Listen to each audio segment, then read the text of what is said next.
మేయర్గా నేను బాధ్యతలు స్వీకరించిన అనంతరం తొలిసారిగా నిర్వహిస్తున్న బడ్జెట్ ప్రత్యేక సర్వసభ్య సమావేశానికి విచ్చేసిన వారందరికీ ప్రత్యేక అభినందనలు.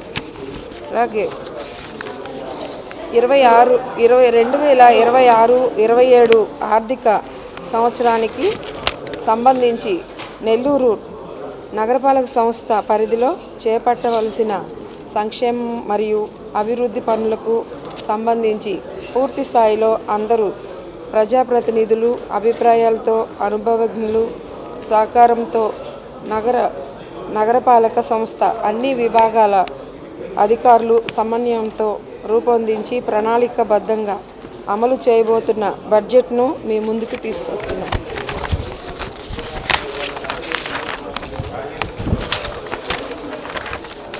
రాష్ట్ర పురపాలక శాఖ మంత్రివర్యులు డాక్టర్ పొంగూరు నారాయణ గారు రూరల్ నియోజకవర్గ ఎమ్మెల్యే కోటంరెడ్డి శ్రీధర్ రెడ్డి అన్న గారికి, పార్లమెంట్ సభ్యులు వేమిరెడ్డి ప్రభాకర్ రెడ్డి గారు ఆలోచనల సహకారంతో నెల్లూరు నగరపాలక సంస్థను ఆదర్శంగా తీర్చిదిద్దేందుకు అవసరమైన బడ్జెట్ రూపకల్పనలో వారందరితో సంప్రదించి వారి సలహాలు సూచనలు తీసుకోవడం అయింది.